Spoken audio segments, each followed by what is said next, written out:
वाराणसी की गलियों में सुबह की हलचल।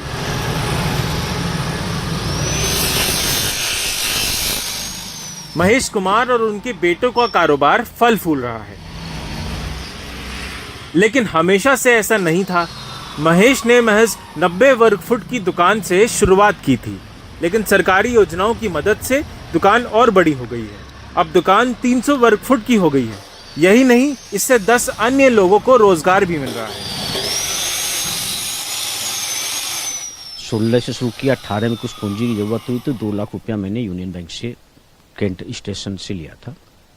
वो मैंने ख़त्म करके 2017 में फिर पैसे की रिक्वायरमेंट 2022 में पैसे की ज़रूरत पड़ी। चूँकि बीच में कोरोना आ गया, कोरोना में कुछ पैसे मेरे डूब गए, व्यापार गया, लेकिन फिर से उठे। हमने 7 लाख वो पुराना 2 लाख रुपया लोन चुका के 7 लाख रुपया बैंक से फिर लिया। फिर लास्ट ईयर 2023 में वो 7 लाख रुपया लोन ख़त्म करके हमने 11 लाख रुपया उनसे लिया। बहुत से दुकानदार तो क्या है कि झिड़की दे के भगा देते थे, कोई रिस्पॉन्स ही नहीं देते थे। एक बार तो ऐसा हुआ, शिपो में हम लोग आधा घंटा बैठे और आधा घंटा के बाद दुकानदार ने मेरा कार्ड रोड पर फेंक दिया।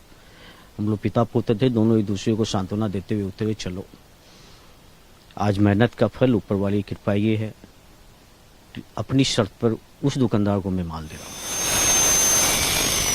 महेश पीवीसी के दरवाजों का काम करते हैं। इस पर 18% जीएसटी लगती है। उनका कहना है कि जीएसटी कम हो तो तरक्की भी हो और वो और ज़्यादा लोगों को काम दे पाएंगे। अभी हमारे प्रोडक्ट में 18% की टैक्स है। हम चाहते हैं कि अगर ये थोड़ा कम हो तो सेल बढ़ेगी, लोगों को फ़ायदा मिलेगा। सेल बढ़ेगी तो गवर्नमेंट को भी फ़ायदा मिलेगा। और हम चाहते हैं कि वो थोड़ा कम हो। और एमएसएमई का बजट हम लोग चाहते हैं थोड़ा गवर्नमेंट सरकार बढ़ाए, ताकि हम लोग और आगे बढ़ के काम कर सकें। व्यापार में महेश के बेटे बिक्री का काम देखते हैं और सत्यम जो उत्पादन देखते हैं। उनकी अपेक्षाएं अलग हैं।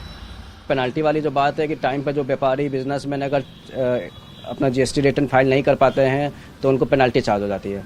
तो पेनाल्टी चार्ज होने के बाद में तो सारे व्यापारियों को, कुछ जैसे मुझ जैसे को तो नॉलेज रहती है कि कब फाइल करना है, कब फाइल नहीं करना है। बाकी जो बहुत सारे व्यापारी हैं उनको टाइम पर नॉलेज नहीं मिल पाती है, जानकारी नहीं रहती है कि कब इनको फाइल रिटर्न करना है। तो उनके सरकार कुछ ऐसा कोई तरीका या मेथड निकाले कि आराम से व्यापारियों को पता चल जाए कि उनको कब जीएसटी फाइल करना है या कोई भी रिटर्न कब फाइल करना है। सपोज जैसे मैंने एक डीलर से माल खरीदा, अब मुझे तो नॉलेज है नहीं वो रेगुलर में है या कंपोजिशन में।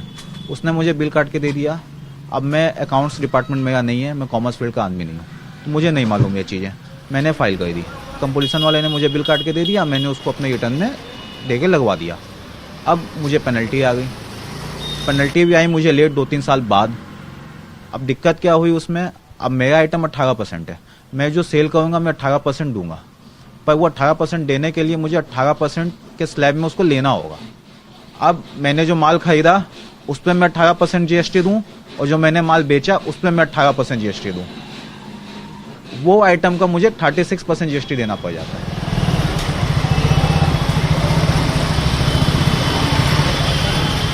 बनारस के बाजार में न्यू स्टाइल नाम का ये शोरूम है, जिसमें बनारसी साड़ियां मिलती हैं।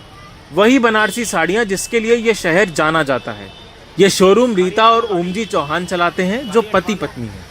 उत्तर प्रदेश सरकार की एक जिला एक उत्पाद स्कीम के तहत रीता ने 50 लाख रुपए का लोन लिया था और 5 माले के इस शानदार शोरूम को खरीदा था और अब इसका टर्नओवर 2 करोड़ से ज्यादा है।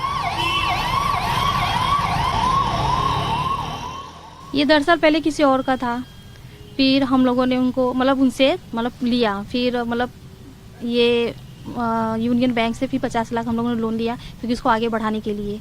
उसके जरिए बहुत सारे माल लिए और शॉप आगे भी बढ़ी। और जब 50 लाख लोन लिया, 10 लाख का सब्सिडी भी हम लोगों को मिला भी है। न्यू स्टाइल शोरूम में 14 कर्मचारी काम करते हैं और अब आने वाले बजट से इन सब की कई अपेक्षाएं। बहुत सारे हम लोगों को रॉ मटेरियल की आवश्यकता पड़ती है, जैसे कि सिल्क, रेशम और भी कुछ जैसे कलर चाहिए होता है, डाई चाहिए होती है, तो बहुत सारे रॉ मटेरियल चाहिए होते हैं। अगर मैं जीएसटी के अगर पर्सपेक्टिव से देखूं तो उसका जो जीएसटी हमें पे करना पड़ता है, बाकी चीज़ों का उसका देना होता है हमें 18%।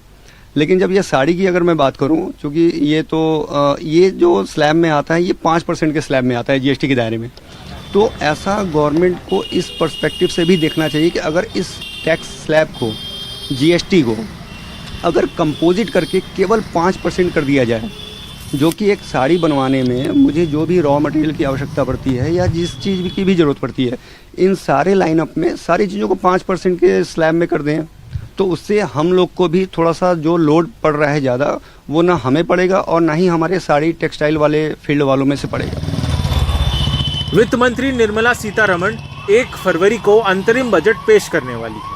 हर किसी की तरह ही छोटे और मध्य वर्ग के व्यापारियों को भी इस बजट से कई उम्मीदें हैं। देखने वाली बात होगी कि आने वाले बजट में छोटे लघु उद्योगों को कितना फायदा मिलेगा।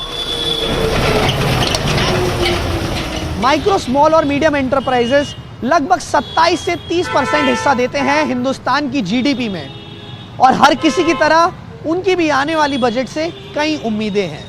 कैमरा पर्सन वीरेंद्र कुमार सैनी के साथ तनिष्क पंजाबी, एनडीटीवी।